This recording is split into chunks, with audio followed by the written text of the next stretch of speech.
अच्छा, मैं कलीम साहब के पास जाना चाहता हूं। अब कलीम साहब, आपने सुना महीन जी को भी, आपने तिवारी जी को भी सुना, ये देश संविधान से चलेगा, शरीयत से नहीं चलेगा। और हिंदुओं को डराने की जो कोशिश अमरावती में और उदयपुर में की गई है, उससे हिंदू डरने वाला नहीं है। ये आज की इस मोर्चे का, आज के इस आयोजन का उद्देश्य बताया गया।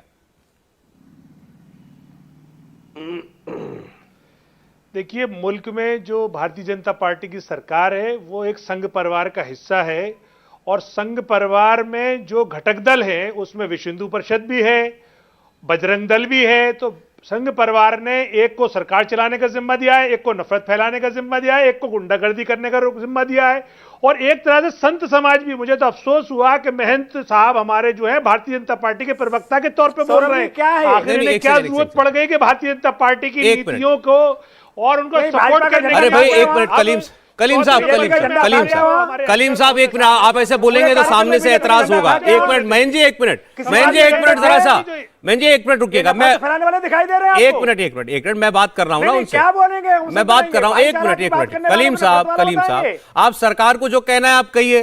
भाई, विश्व हिंदू परिषद एक मान्यता प्राप्त संस्था है भारत में, इन्होंने एक कॉल दिया, और अभी महीन जी ने कहा कहीं एक पत्थर ढीला भी चलाओ तो बताइए, शांतिपूर्वक हजारों लोग वहां मौजूद थे। मुझे अरे सर, मुझे कंप्लीट करने दीजिए ना। आप इनके उसमें बोले थे, आपने सबको बोलने दिया, मुझे बोलने दीजिए ना। मैं पूरा अरे भाई, आप ये समझ लीजिए कि मैं आपको अगर नहीं टोकता ना तो अभी दो लोग आपको टोकने वाले थे, समझा? मैं इसलिए मैंने आपको बोला। बोलिए, आप बोलिए। आपको टोकने में मुझे कोई विशेष आनंद नहीं आता। अब 2017 का उदयपुर की, अच्छा चलिए, 2017 की विश्व हिंदू परिषद की वो यात्रा याद करिए जो शंभू रहगर के समर्थन में जब अफरोजल की हत्या हुई तो इन्होंने उदयपुर का हाई कोर्ट घेर लिया, और वहां पे मुलजिमों को, पुलिस को इजाजत नहीं दी पुलिस कोर्ट में पेश करने की, और इन्होंने वहां पे तिरंगे का अपमान करते हुए भगवा लहरा दिया, जबकि सरकार भी वहां पे भारतीय जनता पार्टी की थी। तो ये विश्व हिंदू परिषद का असली चेहरा है। ऐसे ही अगर मुल्क में अगर कानून को कमजोर करना है तो इस तरह की बातें करिए। आप कौन कह रहा है कि यहां शरीयत लागू करिए? किसने कहा कि शरीयत लागू होगी?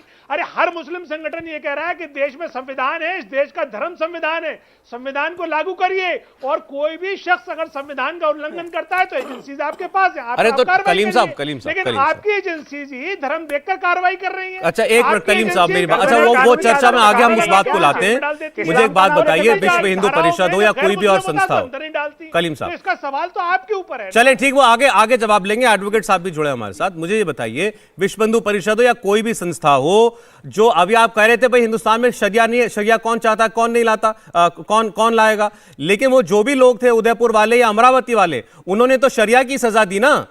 वो सजा तो शरिया वाली दी थी ना। तो फिर इनको हक है ये कहने का कि भाई याद दिला रहे हैं तुमको फिर से कि यहां शरिया लाने की कोशिश मत करो। देखिए, भारतीय जनता पार्टी से वो मुताल्लिक लोग थे, लेकिन मुसलमानों के जितने भी संगठन हैं सबने उसकी घोर निंदा की और ये कहा कि उसे सख्त कार्रवाई करिए, सजा दीजिए। तो इसमें शरीयत कहां से आ गई? शरीयत अगर कोई अपराधी अपराध कर रहा है और अपराध करते टाइम कुछ भी कर रहा है तो उससे क्या आप उस पब्लिक का डिमांड मांगेंगे? उससे तो आप कहिए कि जो सुरक्षा एजेंसीज हैं वो क्या कर रही थी, वो क्यों? कलीम साहब सच को देखिए, वो ठीक है एजेंसियां क्या कर रही थी और किसकी तस्वीर किसके साथ निकली, मैं अभी पूछ लेता हूं उनसे, लेकिन आपको एक बात खुल के कहनी चाहिए।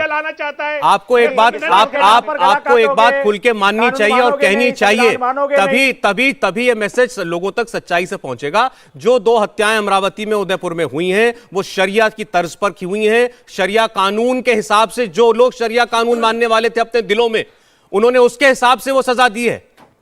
उनको लगता था कि ये मेरा धार्मिक फर्ज है कि मैं इनका गला काटूं।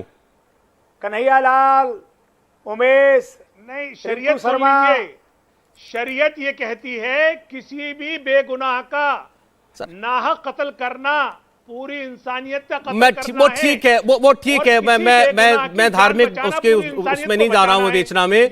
जिन लोगों ने मारा वो भी शरीयत को मानते थे। आतंकवादी घटनाओं सर ऐसा है, आप एक पहलू बताते हैं, दूसरा क्यों नहीं बताते, उसको क्यों नहीं आप तस्लीम करते हैं? जो लोग, जिन लोगों ने गले काटे वो भी शरिया के तहत ही कर रहे थे। इसमें कोई शक नहीं, किसी के मन में कोई शक नहीं। आप उनसे एग्री करिए ना करिए। एक मिनट अशोक, मैं जाना चाहता हूं एक मिनट अश्विनी उपाध्याय जी के पास।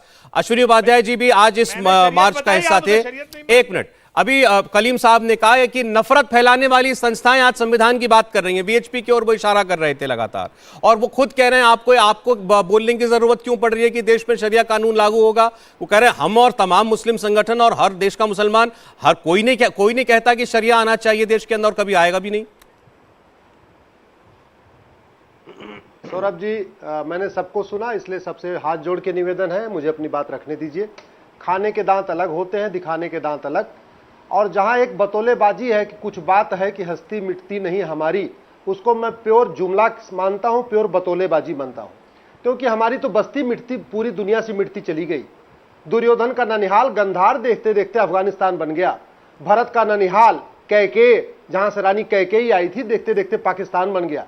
तक्षशिला जहां आचार्य चाणक्य प्रोफेसर थे, देखते देखते रावलपिंडी हो गया।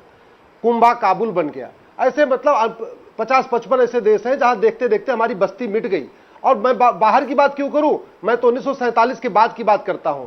47 में इसलिए विभाजन हुआ था कि भाई ठीक है, विभाजन कर दो धर्म के आधार पे, हमें पाक जमीन चाहिए, हम नापाक लोगों के साथ नहीं रहना चाहते, हम नापाक लोगों के साथ शांति से नहीं रह पाएंगे, इसलिए हमें पाक जमीन चाहिए, तो हमें पाकिस्तान बनाना।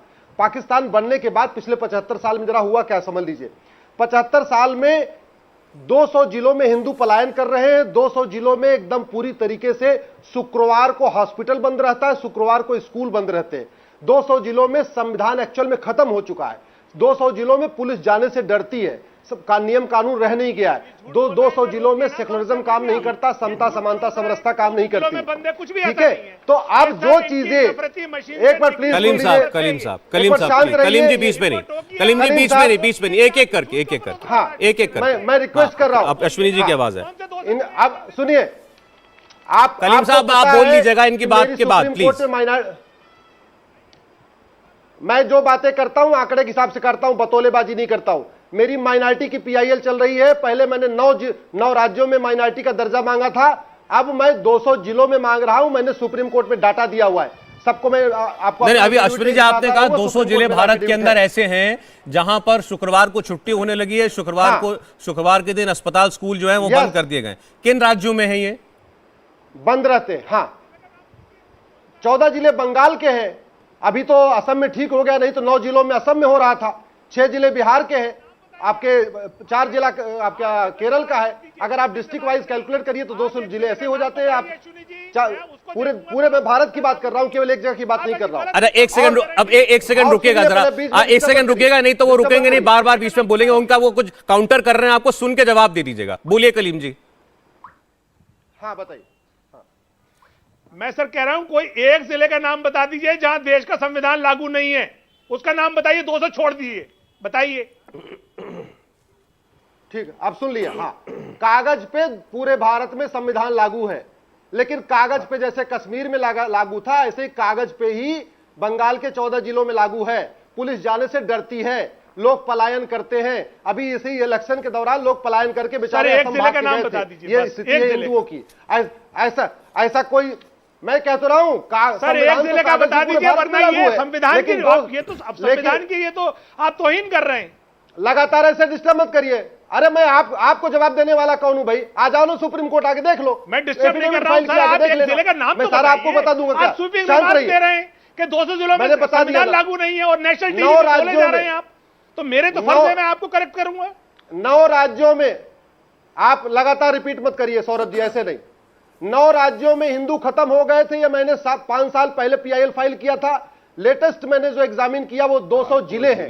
200 जिलों में हिंदू पूरी तरीके से पलायन कर रहे हैं, उनका कन्वर्जन हो रहा है, उनको भगाया जा रहा है।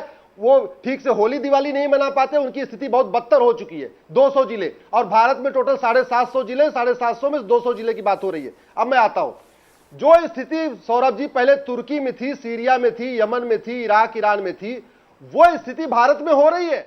इंडिया टीवी हर वक्त हर जगह डाउनलोड करने के लिए सर्च करें India TV news Google play store या ऐप स्टोर पर।